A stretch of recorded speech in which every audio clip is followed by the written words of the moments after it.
Good morning, everybody. I'm going to start in Ecclesiastes chapter 5. It does say in the bulletin verses 8 through 20, but I'm going to back up just one verse because it's important to the point that Solomon is driving home in the book itself. With many dreams come vanities and a multitude of words, but fear God. If you see in the province the oppression of the poor and the violation of justice and right, do not be amazed at the matter. For the high official is watched by a higher, and there are yet higher ones over them. But all things considered, this is an advantage for a land, a king for a plowed field. The lover of money will not be satisfied with money, nor the lover of wealth with gain. This also is vanity. When goods increase, those who eat them increase, and what gain has their owner but to see them with his eyes? Sweet is the sleep of laborers, whether they eat little or much, but the servant of the rich will not let them sleep. There is a grievous ill that I've seen under the sun. Riches were kept by their owners to their hurt, and those riches were lost in a bad venture. Though they are parents of children, they have nothing in their hands. As they came from their mother's wombs, so they shall go again. Naked as they came, they shall take nothing for their toil, which they may carry away with their hands. This also is a grievous ill. Just as they came, so shall they go. And what gain do they have from toiling for the wind? Besides, all their days they eat in darkness, in much vexation and sickness and resentment. This is what I have seen to be good. It is fitting to eat and drink and find enjoyment in all the toil with which one toils under the sun, the few days of the life God gives us, for this is our lot. Likewise, all to whom God gives wealth and possessions, and whom he enables to enjoy them and to accept their lot and find enjoyment in their toil, this is the gift of God. For they were scarcely brood over the days of their lives, because God keeps them occupied with the joy of their hearts. Most of you probably watched the movie City Slickers, right? Billy Crystal played a character by the name of Mitch Robbins in the middle of a midlife crisis, and he and his buddies decide to go on a trip. And so they wind up on this trip where they're herding cattle from New Mexico to Colorado, and while they're there, they meet this trail boss named Curly. Curly was a man who was going to skillfully show Mitch and his buddies how to skillfully move from one place to another. And Curly comes across as rather rude and crude and antisocial, angry old man. And after a stampede, which was Mitch's fault, Curly chose Mitch to go with him and help him find the stray cows. And after spending a night alone together, they actually formed a bond. And Mitch discovered that Curly is actually a very wise old man who encouraged him to face his problems by finding out the one thing.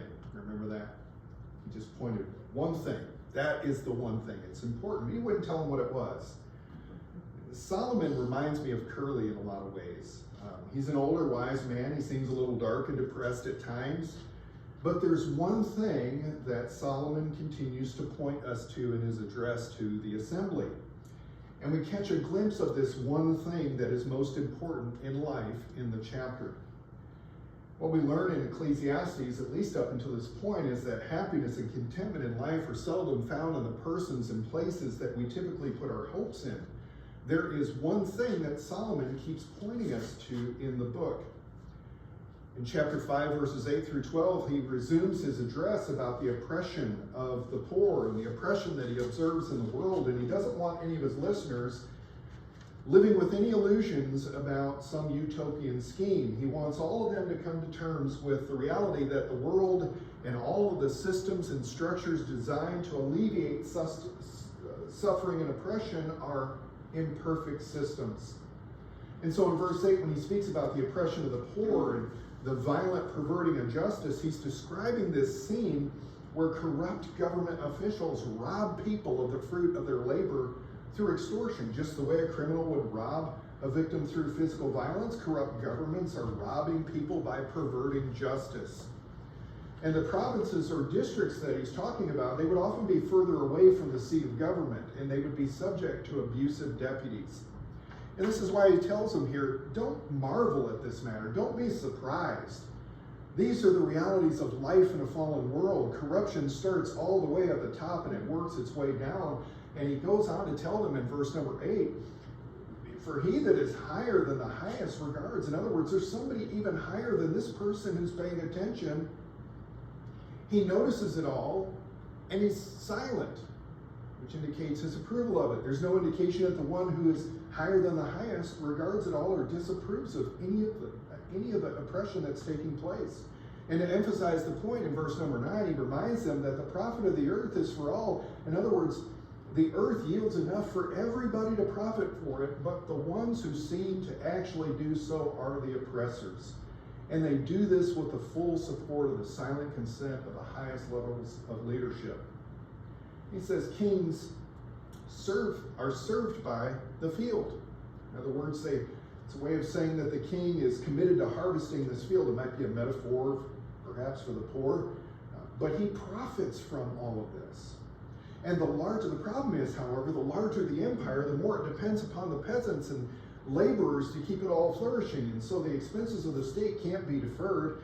These are the gruesome realities that plague humanity. And the paradox in verse number 8 and 9 is that the poor are not the only ones being oppressed here. The king and his corrupt government become slaves of their own appetite for more. And so Solomon is giving a nod back here to something he said in chapter 3 and verse number 16, where he says, moreover, I saw under the sun that even in the place of justice, even there was wickedness, and in the place of righteousness, even there was wickedness. In verse 10 of chapter 5, he talks about all this greed and misplaced affection and lack of contentment that's energizing all of this oppression. So he says, he that loves silver will not be satisfied with silver, nor he that loves abundance with increase. This is vanity. It's like chasing after the wind. So in verses 11 through 17, he talks about when the goods increase, so do those who consume them. In essence, the larger the empire, the more you're going to need help caring for it and safeguarding all. And the only satisfaction that the owner has is just by looking at it. He can never really enjoy it. He just sees it. He sees it come and he sees it vanish away. He's become a slave to keeping the machine running. And he's brought on a lot of hired hands to care for his vast resources. And these hired hands are dependent upon him for care. The man who accumulated all of these possessions is energized by greed and a lack of contentment. And Solomon says, look, this guy is no better off than the poor. His happiness has actually decreased and his anxiety has increased. All of the abundance, he says, permits him no sleep. Why? Because he's unsatisfied with what he has and he's worried about what he's going to lose, and all he can do is just sit and watch it all vanish away. All of the rich man's energy and affections are misplaced. In verses 13 through 15, he speaks about hoarding and bad investments. It leaves him broke. He can leave nothing for his children. He's going to take nothing to the grave with him except for regret. He gained nothing at all from all of this oppression. His gain brought about through oppression and having been energized by greed only results in loss in the end. Greed and misplaced affection and misplaced energy and a lack of contentment robs people of sleep, and it brings a train full of anxiety with it, because money cannot love you back. Possessions do not love you back. This is Solomon's poetic way of just telling the assembly that all of this increase is vanity. It's temporary. It's fleeting. It's here and then it's gone. It disappears with the same speed in which it appeared. Perhaps in some way this is also vindication for the poor who were oppressed by this system. This is a real reversal of misfortune that takes place in the end. It may be part of the way in which God judges and sets everything in order. He said in Ecclesiastes 3:7, I said in my heart, God will judge the righteous and the wicked, for there is a time for every matter and for every work. And just in case we forgot who Solomon was and what kind of resources this man had at his disposal, his appraisal of humanity and the lack of happiness that money and possessions and pursuits and acquisitions bring us, this is not being offered to us by a poor man. They often say that only the poor people say money can't buy happiness. Solomon is saying it too. I've always wanted to test the theory for myself, but I've not been blessed in that regard. Just kind of wanted to find out for myself, is it really true? Solomon is not a poor man. Another movie I enjoyed watching as a kid was Pretty in Pink. It had Molly Ringwald. I may or may not have had a crush on her as a kid. But she played a character named Andy, and her best friend was Ducky Dale. And Andy and Ducky Dale would talk about the wealthy using pejorative terms. They despised the wealthy people in town. They used to drive around in their car and look at all their homes and imagine what life would be like if they only had this abundance and excess. And they referred to the wealthy as the richies, right? In the same way that the Pharisees would call ordinary people sinners. It's a very disparaging way of talking about the wealthy. But this appraisal of greed and the seductive nature of wealth is offered to us by a man whose annual income 3,000 years ago was around $20 million. This is offered to us by a man who we're told in 1 Chronicles chapter 22 and verse number 14 had 100,000 talents of gold and 1,000,000 talents of silver earmarked just to build the temple. Now, you put that in modern terms, 100,000 talents of gold is about 4,000 tons. 1,000,000 talents of silver is about 38,000 tons, and this was just to build the temple. Solomon had vast pools of resources at his disposal, and averaged out his annual income would have been around $57 billion a year. That's more than I make in 2 weeks. This appraisal of humanity and greed and wealth and forfeiting happiness is a reflection on his own life. Remember in chapter 2 of Ecclesiastes, he seemed to be more concerned with the person that he had become.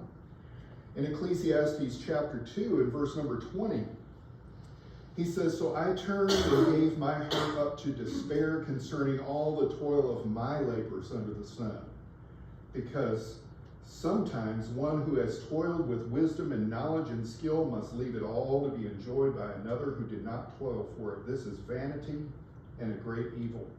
What do mortals get from all the toil and strain with which they toil under the sun? For all their days are full of pain, and their work is a vexation. Even at night their minds do not rest. This is vanity." The Apostle Paul echoed Solomon's words in 1 Timothy chapter 6, verse 6 through 10, when Paul says, "Godliness with contentment is great gain.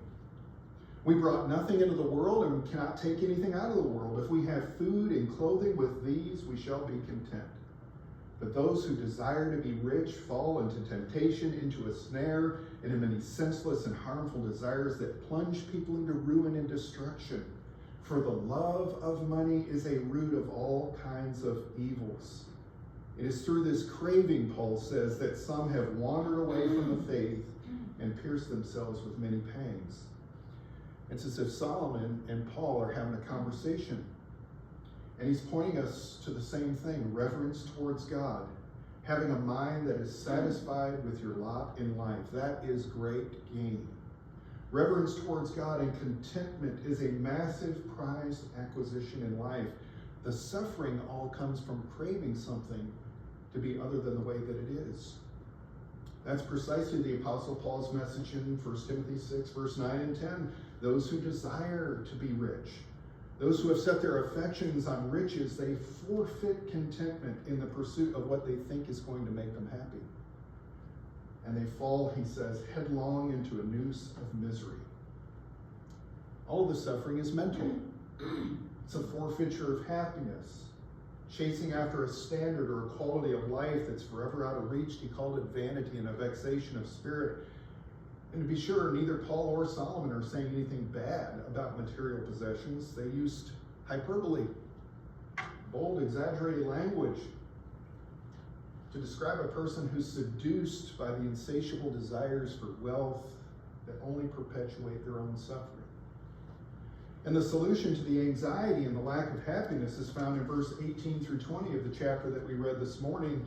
Enjoy the fruit of your labor. Rejoice in what God has provided to you. Those who are able to find contentment in what God has already provided for you.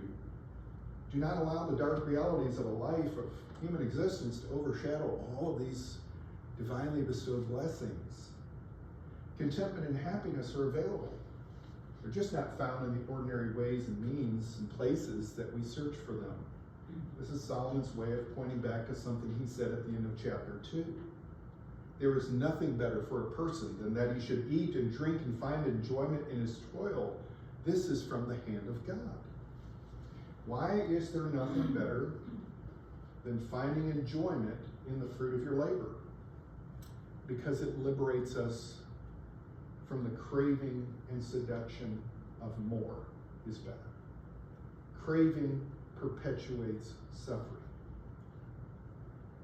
This is something also that was the whole foundation of an entire religion. Shakyamuni Buddha.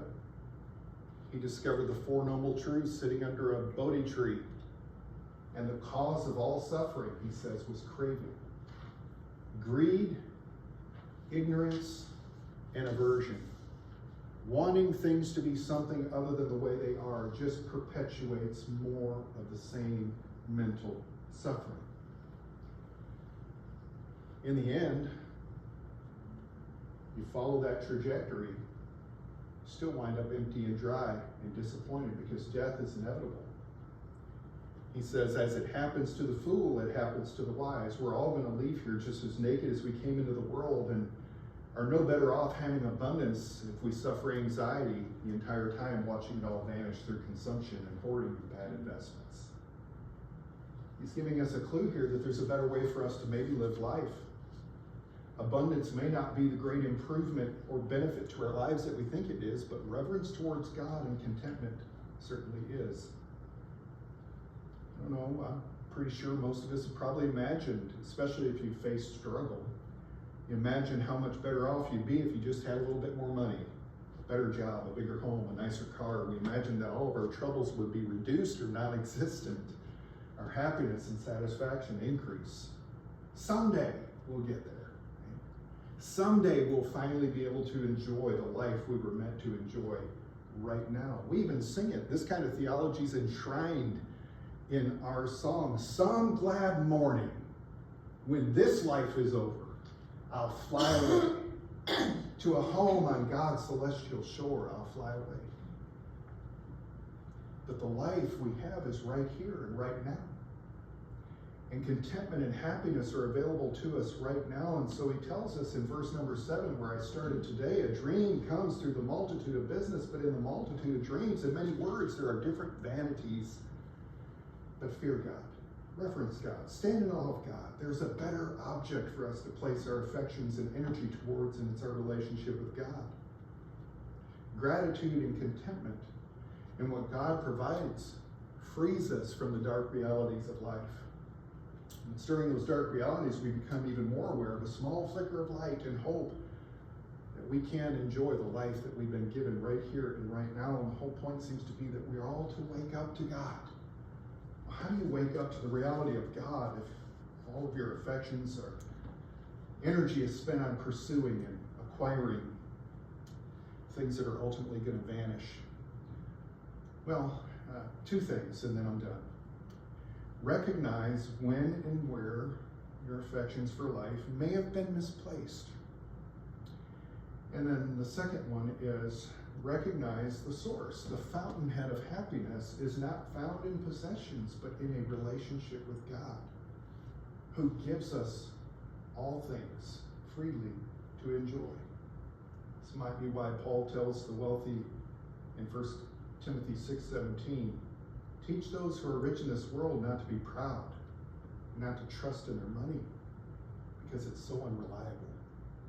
Their trust should be in God, who richly gives us all we need for our enjoyment.